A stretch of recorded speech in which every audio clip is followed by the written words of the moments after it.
Okay. Welcome, Niall. Okay, I'll just give some information first of all about Church Action on Poverty to make it visible, because a lot of people may not know about it. So Church Action on Poverty is a national ecumenical Christian social justice charity committed to tackling poverty in the UK.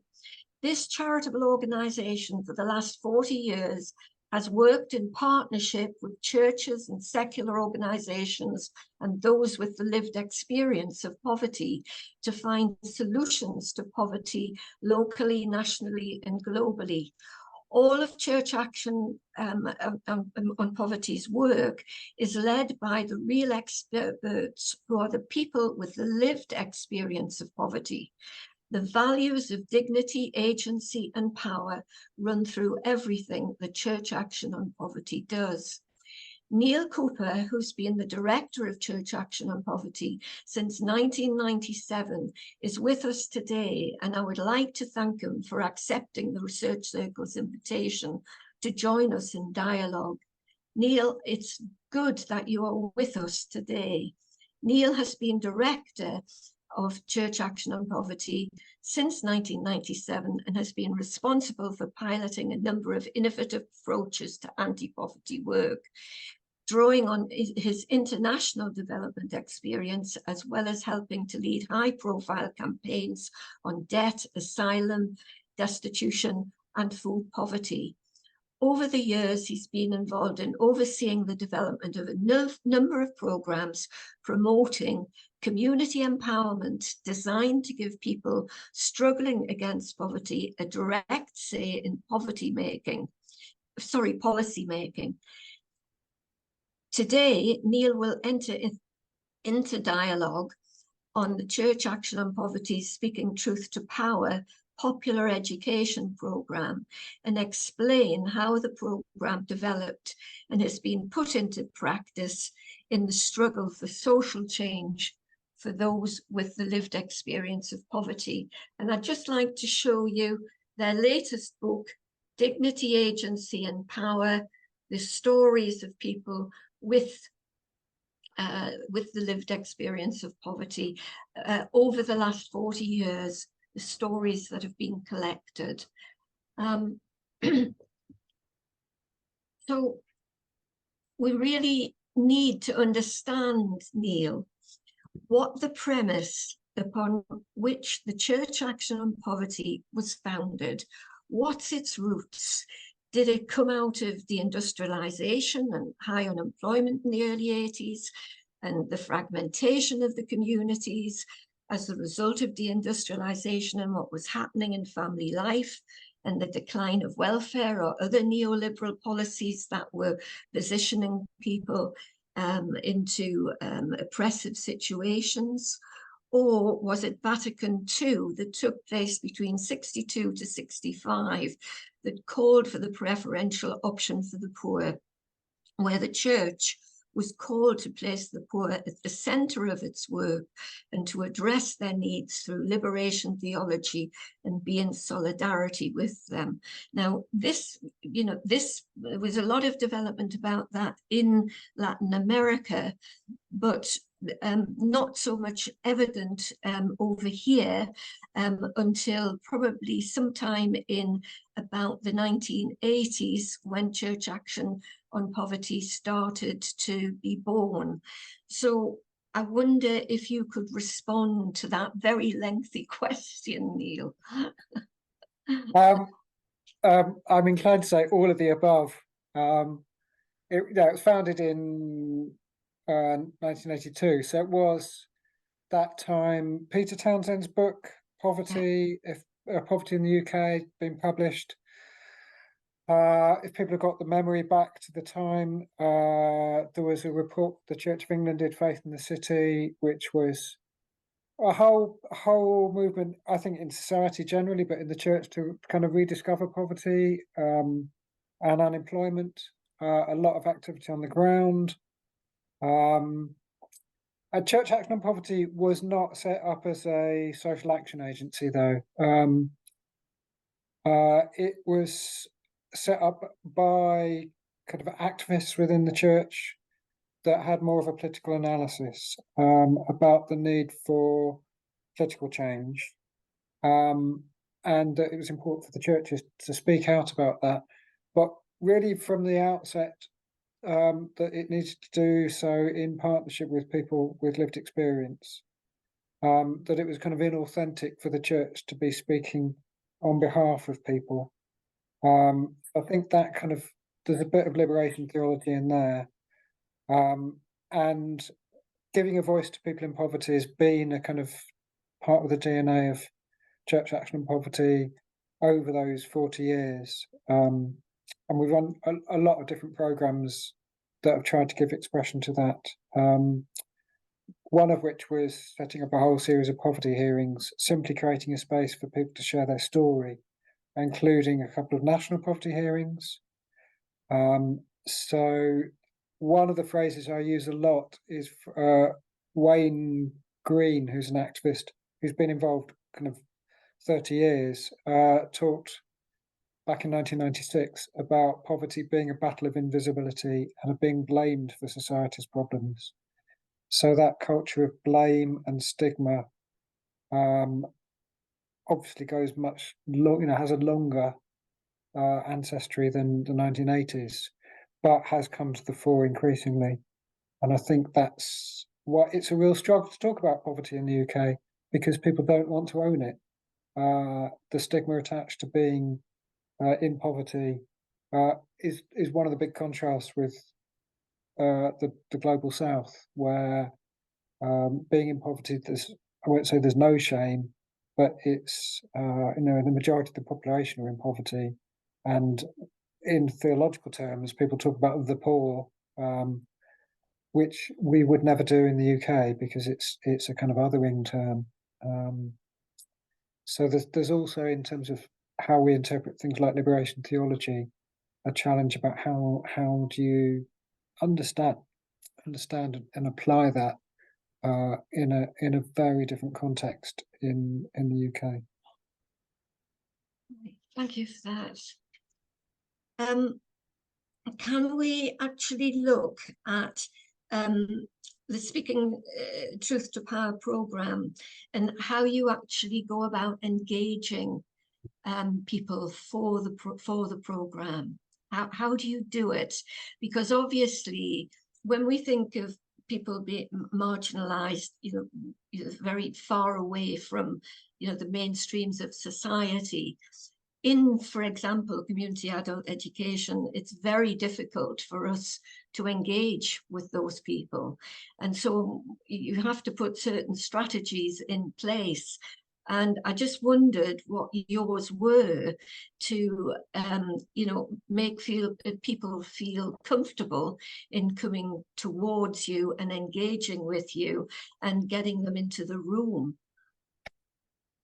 So a couple of things to say kind of before I get onto the specifics. The Speaking Truth to Power is our kind of current program, but it's really built on at least 15 years of different forms of popular education, and a program we ran from a number of years called Schools of Participation, which was very, very much informed by Freire and popular education, and actually we developed it because we were fortunate enough to have a Venezuelan come and work for us, who'd done all this kind of work in Venezuela for many years. So it's popular education. It's not, we don't kind of recruit people onto a training program. We have conversations with kind of trusted community partners who know people, and the conversation tends to be, can you think of somebody that you're working with, who's got a bit of a passion for social justice or injustice, but it won't normally be expressed like that. It's, somebody in regular conversation would say, it's just not right that something's or I can't believe I was treated like that. So a sense that there's an injustice, they won't necessarily be activists. A lot of them will be people that don't think they've got any ability to make change, but they sense that things aren't right. And then it's conversation: do you want to get involved in X? No. Now it's the X is always interesting. Whatever the label is, it's do you want to come and meet with a group of people that are like you? But it's conversational and invitational. And it can take months to find 8 or 10, 12 people that are interested, have a story to share. A lot of it is people that I've got a story that I want to share, and that gets them in the room. And it goes from there. The do you actually find that there are a lot of literacy problems within the groups, or the mental health issues, debt issues, sort of welfare issues, housing issues? I mean, obviously, the people that you're engaging with must come from these perhaps charities. I don't know. I mean, I don't want to ask you, break your confidentiality of your partners, but basically, are these people coming with these issues into the room? So one thing I'd say is we don't And operate. how do you address them? Yes. So we don't operate on the basis of confidentiality. I mean, if I had the time, I could talk about all our partners and a lot of our participants, because there are people that want to share their story. So yeah, people have complex lives, people have difficult lives. But one thing that's important for us is that they come as human beings first and foremost. And our whole strategy is, and the kind of driving thing behind this program is about working with people to reclaim dignity, agency, and power. And I can say more about that. So we don't problematize people. We recognize that people have challenges, and quite often those come into the room. People share story with each other in a kind of peer learning process, and many of those stories are very hard. But actually, that's what makes it work, that people are able to share and be vulnerable with each other. And that vulnerability requires trust, but builds trust. So one of the first things of the process is sharing stories, and building community within a group, that people feel it's safe to share their story. And then a whole lot of other stuff starts going on. But yeah, people have lots of issues. Quite often, inevitably, if you're working with people over a period of months, people have crises. You have to deal with that. You have to make sure that there's support in place for people when stuff happens. People drop out, people come back. So you have to take all that on board. But our role is not to fix their problems. Very clearly, our role is to get them in the room where they can work on the issues together that they want to take action on. The facilitators of the program, are they trained in the Freirean approach to education? At a basic level, yes. We've got a course which we're going to run in January, 2-day course, which is kind of basic skills. But what we then do is offer kind of peer support to the facilitators.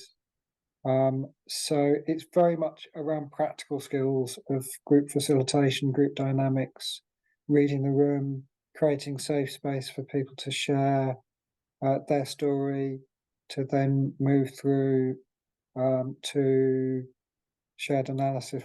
What's the issue? What's the topic we want to work on together? And a lot of that's very creative. So it's not paper based. It's not a kind of there's not a set curriculum. A lot of it's conversational based, one to one, small group work, and creative ways of enabling people to learn together. The facilitators, do you grow them out of the grassroots communities themselves? Are they local people, or are they people who are employed by Church Action on Poverty? You know, So we have our own team. Where we're working with local partners, and we do it around the country.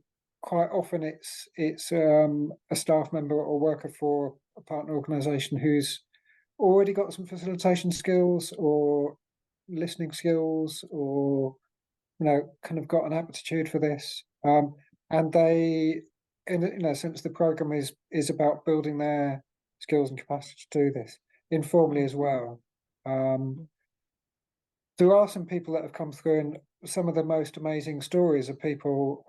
Sarah from Salford first got involved in the school of participation because she was fed up that the back alley behind her terraced house was a mess, and she just wanted to organise people in her street to clear that up.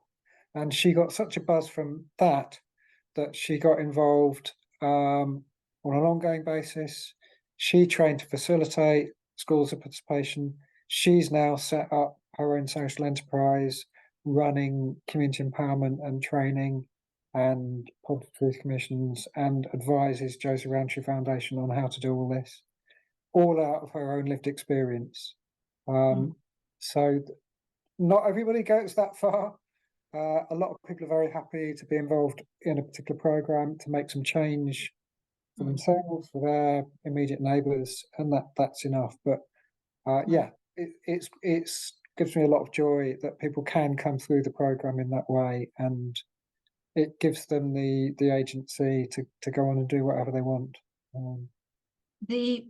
The participants, do they actually come from inside or outside the walls of the church? I mean, is this program open to anyone, or anyone from any comparative religion either? Or is it purely for those inside the walls, or both?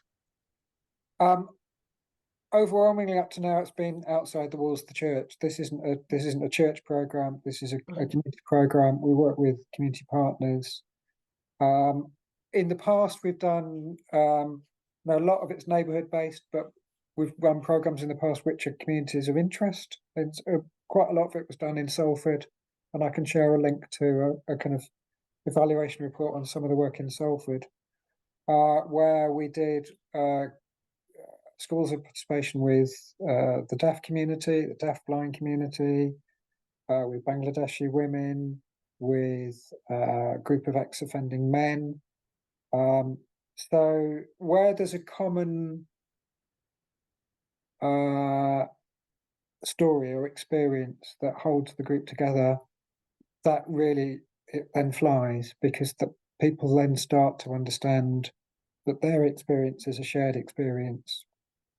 And it's not just a shared experience, but there's something underlying everybody's experience, which is not personal. It's a kind of institutional or societal issue, an injustice. Yeah. So In relation to the difference, therefore, liberation theology would have ran a program like this, but it would have brought in the Gospels, right? Whereas distinctly different, although Freire influenced liberation theology, what we've got is here, we've got purely a Freirean program that is without any influence at all of the Christian Gospels. It's purely a secular program. I wouldn't say it's without any influence, because I think a lot of the underpinning values are the same values. In terms of how it's delivered, we don't use faith language ourselves. I mean, some of the participants do, because that's what motivates them. Interestingly, after having done this work for 15 years now, we are developing a kind of parallel program, which we're calling Church on the Margins, which is doing this now within the walls of the church to say actually the issues about power and inequality and exclusion and lack of voice are actually reproduced within faith communities and churches. So we've got a program which is now bringing this back into giving, trying to work with people to reclaim dignity, agency, and power within church institutions and church engagement with communities. But no, most of our work is not. It's more open, and in a multi-faith, diverse, secular society, absolutely, we work with the litmus in something like the Poverty Truth Commission is that if you get 12 people on a stage, which quite often you do at the start of a commission, they're 12 people that look and feel like the community that they're from, in as much of its diversity as you can reflect within 12 to 15 people. So yeah, it's important that it's the diversity of the community, as well as the shared interests of a community, are taken on board. Reflected. Yeah. Okay. Do you think there's still a class issue within the church? Oh, there's a class issue everywhere.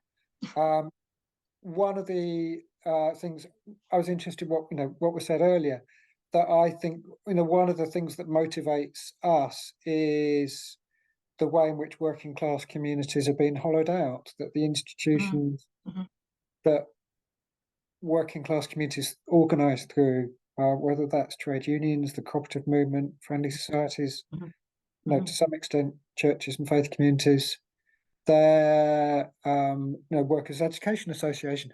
These are they've been hollowed out. They're struggling, or in many cases they're being co-opted by the middle class. And I think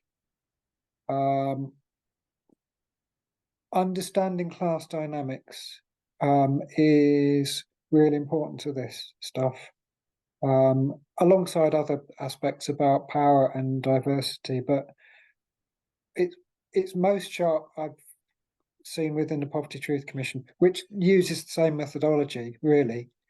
But to get 12 kind of predominantly working class people with first-hand experience of poverty in a room with 12 professionals who are typically senior leaders who have a certain way of operating and expect things to be done in a certain way. And it's to create the space where people interact in other ways and use working class culture where it's much more informal and there's banter and it's much more personal. I mean, it's just fun. It's just fun to see how professionals have to start acting as human beings rather than just coming to a meeting where there's an agenda and you just sit and you have no emotion and you don't disclose who you are. You're just this professional person. But yeah, they're hard to negotiate because there's so much prejudice around class and assumptions that people that are working class are ignorant and stupid. And pretty much it's open season for people to say that in the church, but also in lots of professional settings.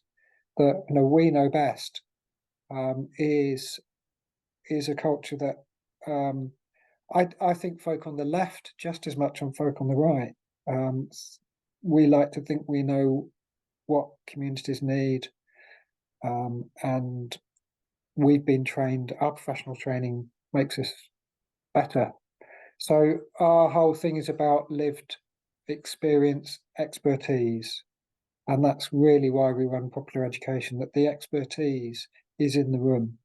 That the people who have been told all their lives they have no expertise, no knowledge, quite often no formal education.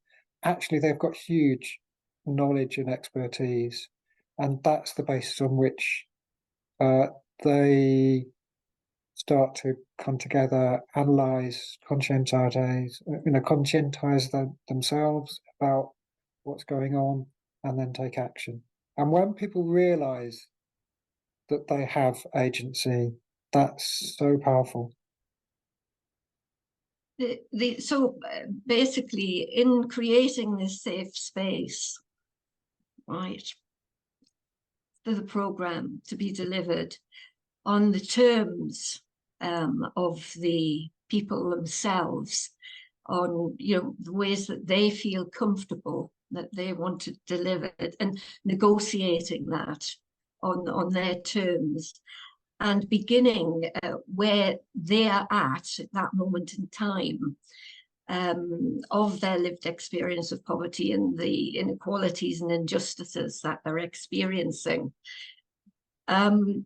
is a very powerful, how can I put it, way forward for a lot of people, because usually they're just given the bit of paper and it's all set out as to what they should do. So as you're working through the programme, obviously you're identifying with the people what the issues are and what they actually want to change, because they have actually come in already with some preparatory work from the previous agencies about what they do want to change. There's something there. There's a kind of righteous anger that they want to turn into a positive experience and channel that anger possibly into into a positive. So how would you actually get these people to speak truth to power? How would you actually go about it?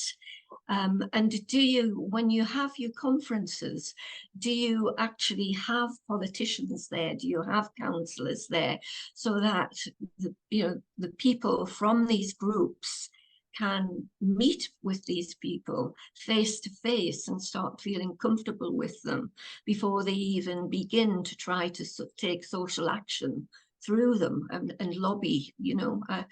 I mean, how does it shape up?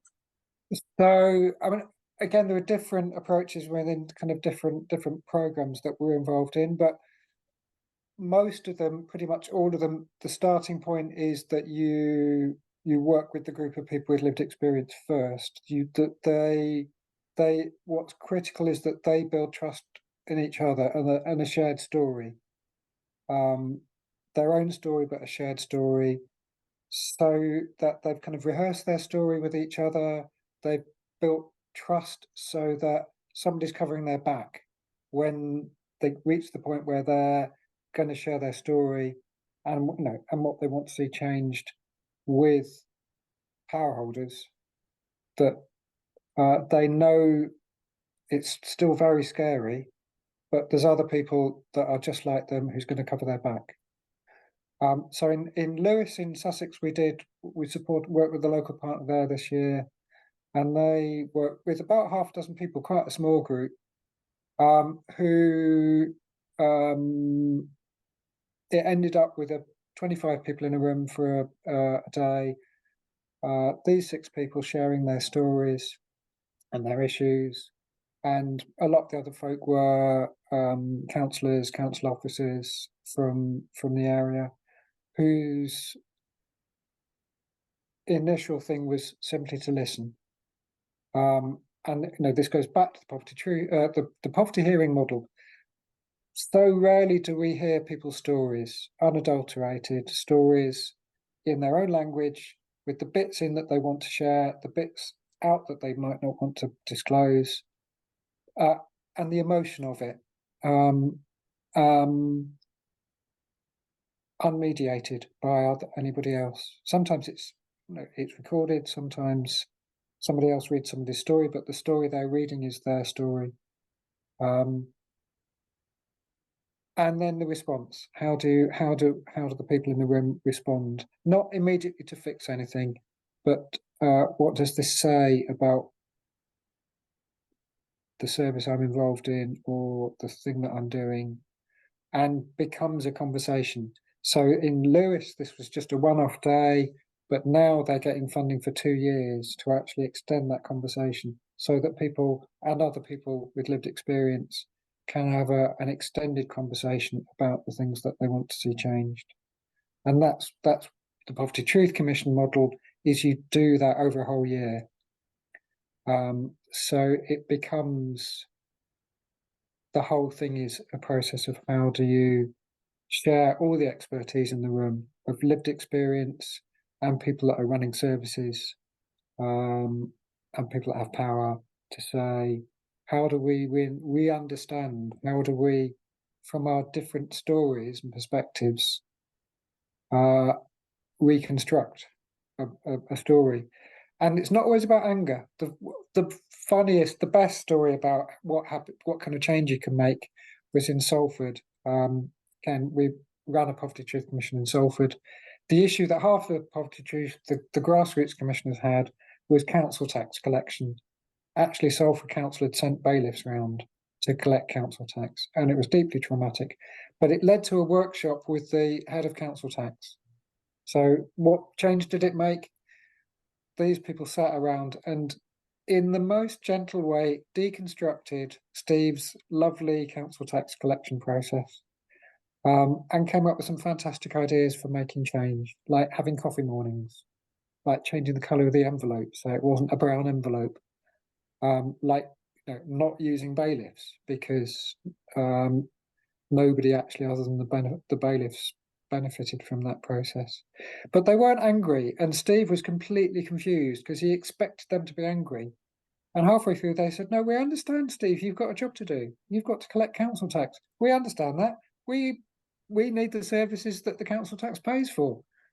But we want to make you able to do this this better, and in a way that enables us to live better lives. And that was just so transformational, of the council's understanding of people in poverty, that they were not a problem, they were the people that were going to fix and make the service better. And that's agency, dignity, agency and power operating in practice. Are there many, is there much many representatives from Church Action on Poverty on the Poverty Truth Commissions? Do you have representation there of people with the lived experience of poverty on the Poverty Truth Commissions and areas? So our role within, we work with the Poverty Truth Network, who kind of support the whole process, and our role is more to kind of sow some seeds. So we have directly facilitated in Salford and Manchester, but now we work with lots of partners around the country, and quite often we sow the seed. Poverty Truth Commission will be a great, have you thought of doing it here? And then quite often people that we've worked with, grassroots activists, end up being part of the commission.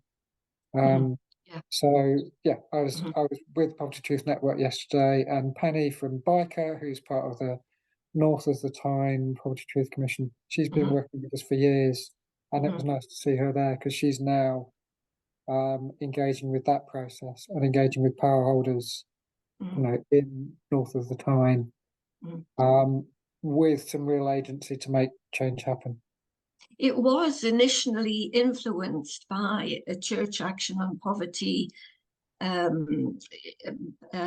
sort of one of your activists in Glasgow, who I think had links with gosh, I'm going back into the 1960s with Martin Luther King. So is that it's true. Yes. It's one of our partners. Most of our work is with partners. So a partner who was doing work through churches with communities in Glasgow, he was working with somebody whose name's gone out of my head, Chapman, can't remember his first name. He was an American activist who had spent a night in jail with Martin Luther King.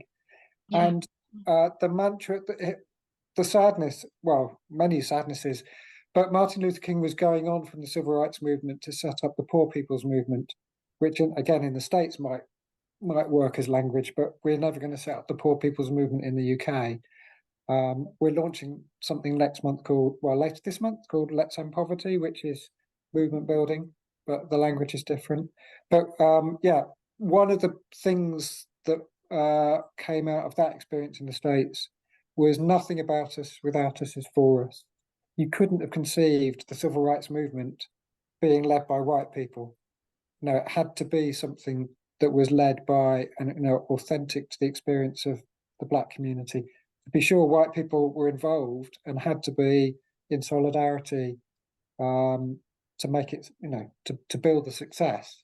But the same challenge I put back now in the UK. We cannot tackle poverty without people with lived experience of poverty being in the room, and leading, and the ideas for what needs to change, and some of the best ideas of how to make change will come from people with lived experience.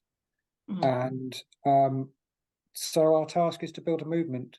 So when we're working through Speaking Truth to Power program, we're working with partners. It's very much, this is long-term change. These are activists who aren't just going to be part of our program for 6 months. They're going to be activists and leaders in their community, but in a movement. And it was exciting being with Poverty Truth Network, because there's 30 Poverty Truth commissions around the country. We're working with local countries, and there were 100 of those, and we're hoping to train and develop leaders across that network. But that's where it starts to feel exciting for me, that there's a movement growing, and it's slow and painful and incremental, of people in communities, groups of people coming together that are reclaiming their own dignity, agency, and power. And for me, that's ultimately the only way that we're going to actually have something powerful enough to change things. We've got 5 minutes left, so I'm making this connection between movements. We've Joe, Joe, we haven't got 5 minutes left. You've gone over 5 minutes. Oh, sorry. Could I just finish off then? We don't want to lose this time. Popular education.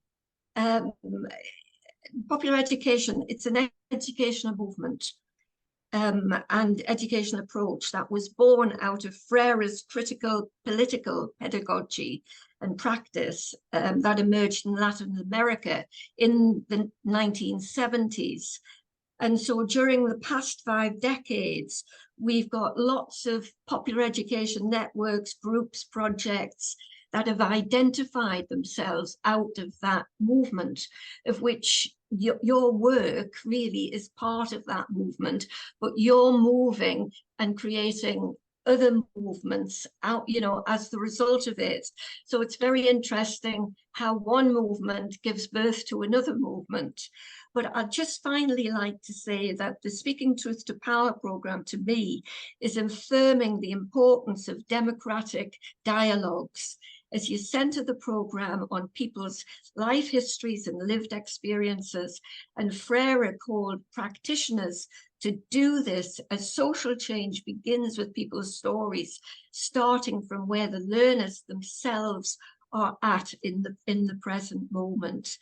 And I think that also you're building on learning democracy here, because you've created a space for learning democracy for people to actually come with their, their private troubles and make them public issues, and to actually turn them into call for social change with regards to it. So I do think, it is a program that is affecting local democracy in a very, very strong way, in many ways, from what you've told us today, Neil. And thank you very much indeed for giving of your time. I know you're an exceedingly busy man, so I won't keep you very longer, but we're delighted to have had you here with us this morning. Okay, very different kind of educational experience to authoritarian training teaching and learning for work, or the instrumental educational approach for learning for work, entirely different approach to give voice to the people and to give them a liberal education in the community, because you're obviously enabling people to participate in democracy as the result of doing that. Thank you, Jo and Niall. That was brilliant. That was really inspiring.